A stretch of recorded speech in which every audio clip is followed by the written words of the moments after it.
सैन्धवकालीन अर्थव्यवस्था में उद्योग और शिल्प का बहुत ही विशेष स्थान था। देखिएगा, इस काल के प्रमुख जो उद्योग थे उनमें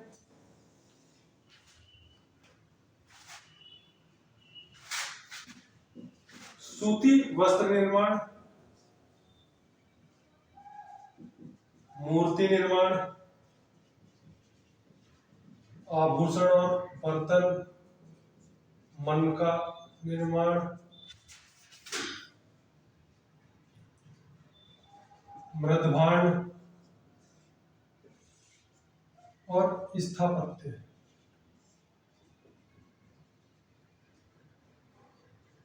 राजगिरी का सब ये प्रमुख थे। देखेगा, सबसे पहले देखते हैं सूती वस्त्र के बारे में।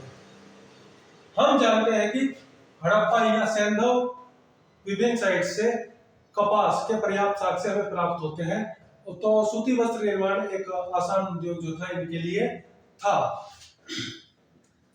सैंधव उत्खनन से लगभग प्रत्येक घर से तकुए के साक्ष्य मिलते हैं।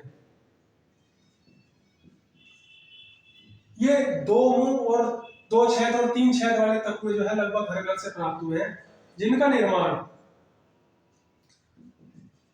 कांचली मिट्टी और शंख इसके द्वारा किया जाता था। तकवे से हमें पता चलता है कि कताई बुनाई का कार्य इस क्षेत्र में प्रमुख रूप से लगभग सभी घरों में होता था। इसके अलावा मजीठा में लाल रंग, इस रंग के सूती वस्त्र भी हमें प्राप्त होते हैं। मोहनजोदड़ो से एक चांदी का पात्र मिला है जिसके अंदर लाल रंग का कपड़ा जो है हमें प्राप्त होता है। मोहनजोदड़ो,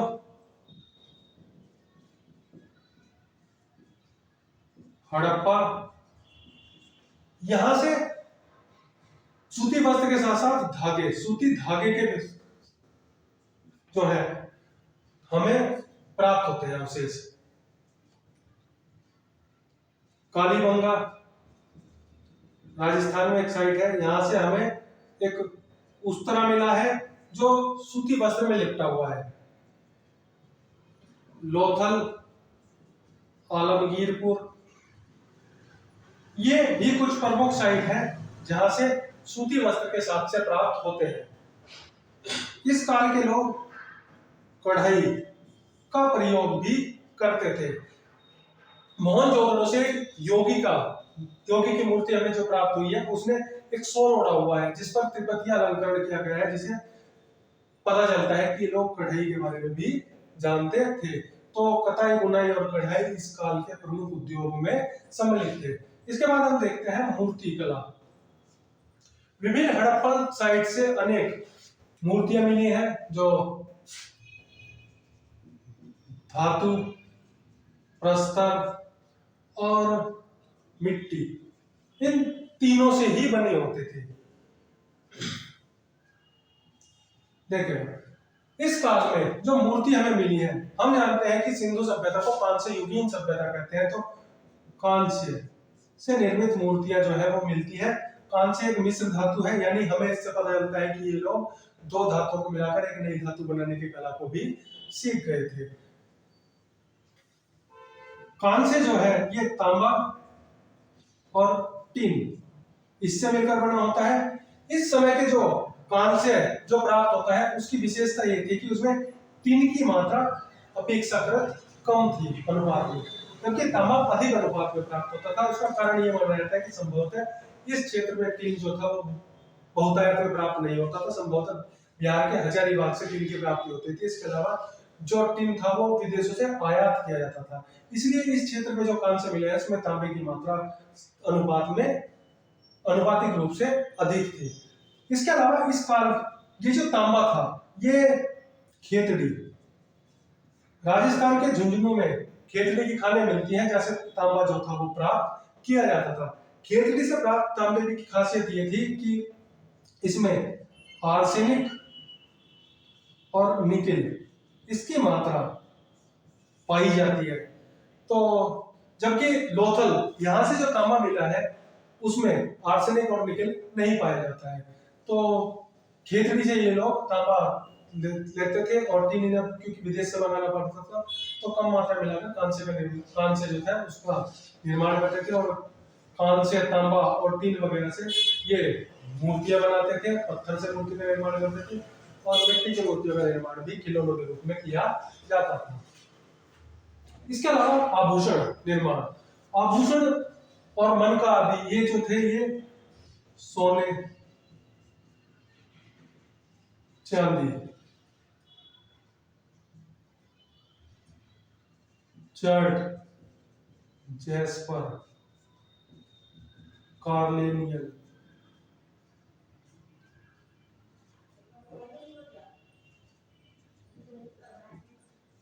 और लाजवंत मणि।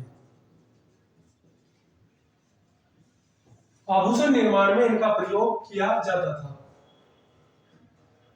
चनहुदड़ो पाकिस्तान में एक प्रमुख हड़प्पन साइट है और लोथल, यहां से जो है मन का निर्माण के कारखाने ये प्राप्त होते हैं, तो इन जगहों पर मन का निर्माण का कार्य किया जाता था। इसके अलावा बर्तन, बर्तन जो थे ये तांबा और टीन आदि धातुओं से बर्तनों का निर्माण किया जाता था। इसके अलावा मिट्टी और पत्थर के बर्तन का प्रयोग भी बर्तन निर्माण में किया जाता था। मृदभांड देखिएगा, लाल रंग के और गुलाबी रंग के मृदभांड जो है इस क्षेत्र में पाए जाते हैं, पाए गए हैं, जिन पर काले रंग से अलंकरण किया जाता था। अलंकरण में विभिन्न ज्यामितीय डिजाइन बना दिए जाते थे, फूल पत्तियों के चित्र बना दिए जाते थे, पशु पक्षियों के चित्र बना दिए जाते थे। इसका प्रयोग जो था वो मृदभांड में किया जाता था। इसके अलावा हम देखते हैं कि सैंधव नगर जो थे उनमें जो घरों का निर्माण था उनमें पक्की ईंटों का प्रयोग किया गया था। तो इस काल में ये ईंट भट्टे जो थे वो पाए जाते थे, स्पेशली नगर शहरों के बाहर ईंट भट्टों का निर्माण जो था वो किया जाता था। इसके अलावा स्थापत्य राजकीय एक प्रमुख उद्योग रहा होगा। विभिन्न सैंधव नगरों से अनेक ऐसे स्ट्रक्चर, विशाल स्ट्रक्चर प्राप्त होते हैं जिनके आधार पर कहा जाता है कि राजगिरी या स्थापत्य कला एक प्रमुख उद्योग इस काल का रहा होगा, जिनमें मोहनजोदड़ो से एक विशाल स्नानागार प्राप्त होता है। इसके अलावा एक सभा भवन का हमें प्राप्ति होती है मोहनजोदड़ो से। ये 27x43 मीटर आकार का एक सभा भवन था और जिसमें 20 खंबे जो है वो ये 20 स्तंभों पर टिका हुआ था।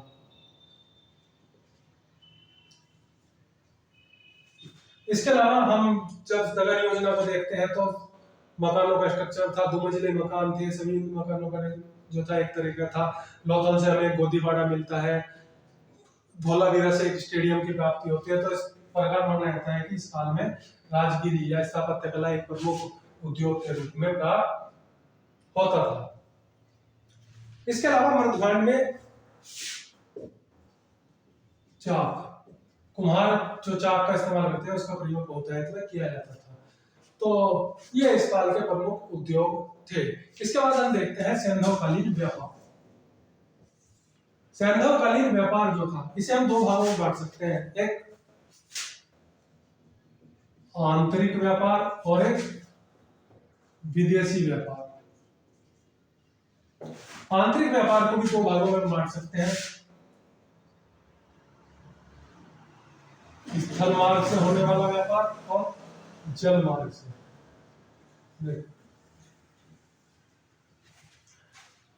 विभिन्न सैंधव स्थलों से हमें बैलगाड़ी के साक्ष्य प्राप्त होते हैं। इनका प्रयोग ये स्थल मार्ग से किस वस्तुओं को एक स्थान से दूसरे स्थान पर ले जाने के लिए करते होंगे।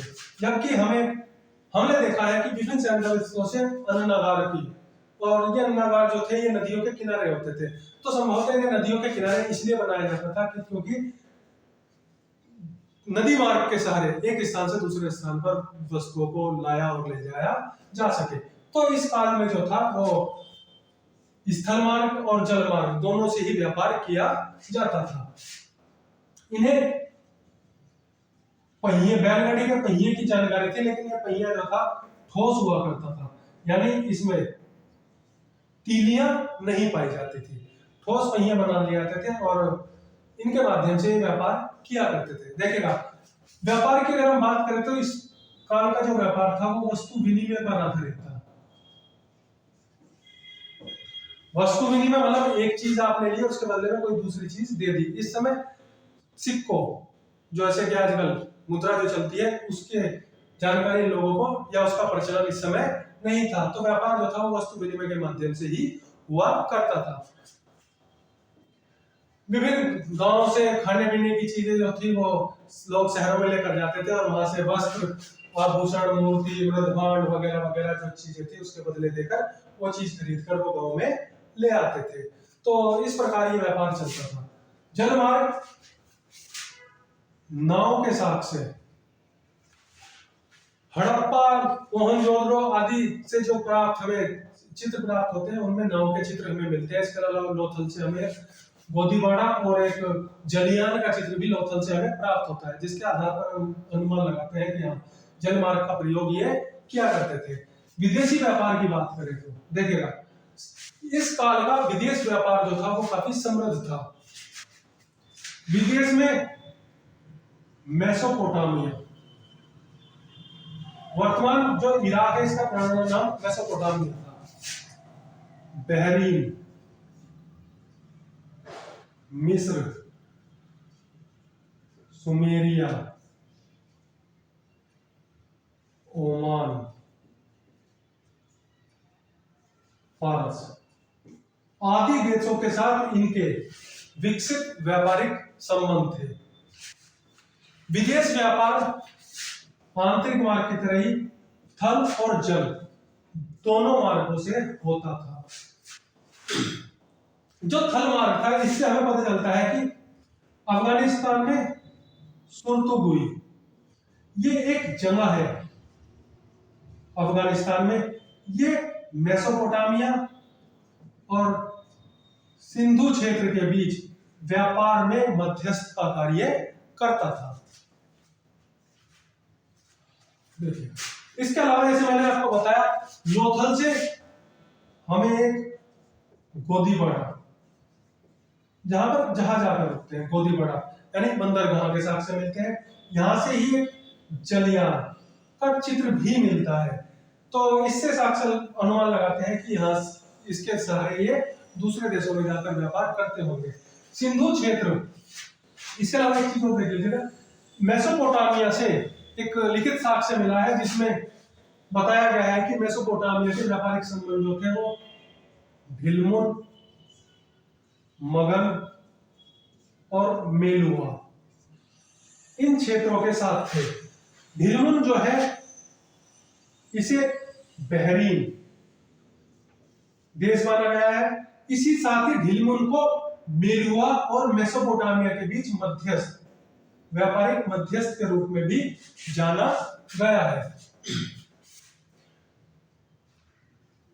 समकालीन जो मेसोपोटामिया इस लिखित साक्ष्य मिलते हैं उनमें बहरीन या ढिलमुन को साफ सुथरे नगरों का क्षेत्र, हाथियों के देश के रूप में भी और व्यापारिक मध्यस्थ के रूप में इसकी जानकारी हमें प्राप्त होती है। इसके अलावा मगन का तादम्य जो है वो संभवतः ओमान क्षेत्र से लगाया गया है और मेलुआ का संबंध सिंधु क्षेत्र से, यानी सैंधव क्षेत्र को मेलुआ, मेसोपोटामिया लेखों में मेलुआ कहकर इंगित किया गया है।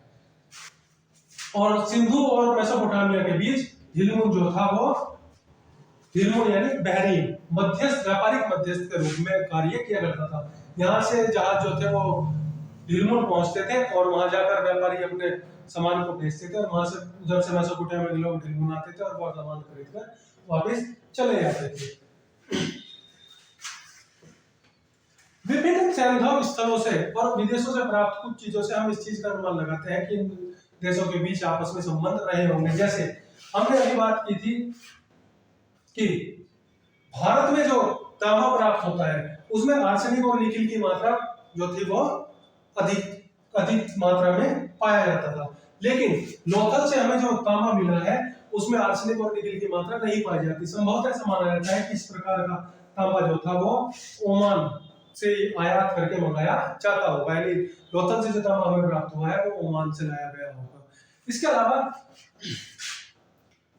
लोथल जो था, यहाँ से जलयान के चित्र जो हमें मिले हैं वो भी इस ओर इशारा करते हैं कि ये व्यापार जल मार्गों के सहारे दूसरे देशों के साथ व्यापार करते रहे होंगे। मोहनजोदड़ो से जो योगी की आकृति मिली है, जिसने एक कढ़ाई वाला सोल उठा हुआ है, सुमेरिया का देवता है, जो सुमेरिया का प्रमुख देवता था उसका चित्र भी लगभग उसी प्रकार का था जैसा कि इस क्षेत्र का था। तो ये हम इसके अलावा लोथल से ही एक मिट्टी का मम्मी का मॉडल मिला है, लोथल से, जो इस ओर इशारा करता है कि इस क्षेत्र में जो था वो मिस्र के साथ इनके संबंध रहे होंगे। तो इस प्रकार इनका विदेश व्यापार जो था वो बहुत ही विकसित अवस्था में था। इसके अलावा इन लोगों को बांट के बारे में जानकारी थी। माप के लिए सीपी से बना एक यंत्र जो था वो माप के लिए प्रयोग किया जाता था, और ये 16 के गुणज में प्राप्त होते हैं। इसके अलावा इन लोगों को फिट इसकी भी जानकारी थी। तो इस प्रकार हम कह सकते हैं कि व्यापार जो था वो बहुत ही समय विकसित अवस्था में था, और पर्याप्त जो उत्खनन से पर्याप्त साक्ष्य हमें मिलते हैं उसके आधार पर हम कह सकते हैं कि व्यापार जो था वो सिंधु क्षेत्र के पक्ष में रहा होगा, क्योंकि इसके समकालीन कोई भी सभ्यता इतनी विकसित नहीं मिलती जितनी कि सिंधु सभ्यता। यहाँ विकसित नगर जो है हमें प्राप्त होते हैं। इसके बाद नेक्स्ट हमारा जो पॉइंट है वो है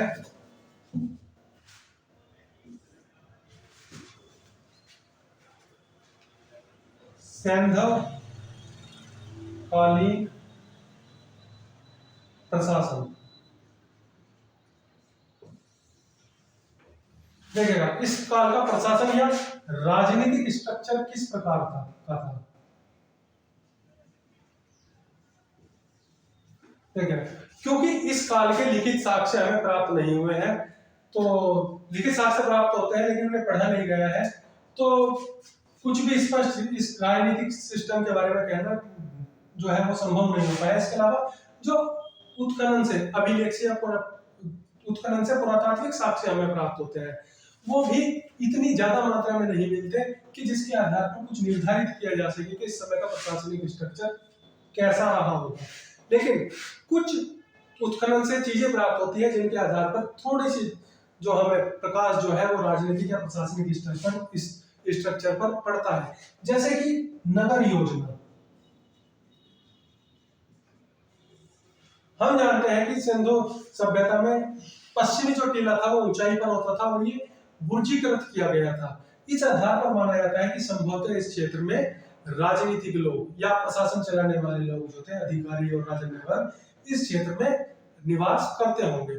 इसके अलावा उत्खनन से इस क्षेत्र में कुछ युद्ध में प्रयोग होने वाले अस्त्र शस्त्रों के बारे में हमें जानकारी मिलती है, जिनमें बाण, भाला, कुल्हाड़ी आदि।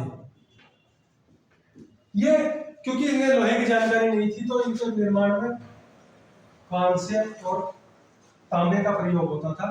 कांस्य के जो अस्त्र हैं वो बहुत ही कम मात्रा में मिले हैं, क्योंकि अधिकांश जो है वो तांबे के मिलते हैं। लेकिन ये सारे इतने कम मात्रा में मिले हैं कि इनके आधार पर ये अनुमान लगाना मुश्किल है कि किस प्रकार का राजनीतिक स्ट्रक्चर इस समय रहा होगा। इसके अलावा कुछ स्थापत्य कला से हमें साक्ष्य जो मिलते हैं वो इस ओर इशारा करते हैं, जैसे कि पश्चिमी नगर के पश्चिमी क्षेत्र जो बुर्जीकृत था वो तो मिलता है। इसके अलावा मोहनजोदड़ो से एक सभा भवन, इसके साक्ष्य मिलते हैं। ये 27 to 43 मीटर का था, इतने क्षेत्रफल में बना हुआ था और ये 20 स्तंभों पर टिका हुआ था। कुछ विद्वान इतिहासविद मानते हैं कि संभवतः तो राजनीतिक अधिकारी जो थे किसी इस मुद्दे को लेकर मीटिंग करने के लिए इसका प्रयोग करते होंगे। इसके अलावा और कोई भी जाके जो है वो राजनीति या प्रशासन के बारे में इस काल के नहीं मिलते, क्योंकि जब तक स्क्रिप्ट को हम पढ़ नहीं पाएंगे तब तक उसके बारे में ज्यादा जानकारी प्राप्त नहीं हो पाएगी। इसके अलावा हम एक चीज और देखते हैं व्यापार से संबंधित। इस काल के प्रमुख जो विदेश व्यापार के बंदरगाह थे उनमें लोथल, धोलावीरा, प्रभास पाटन,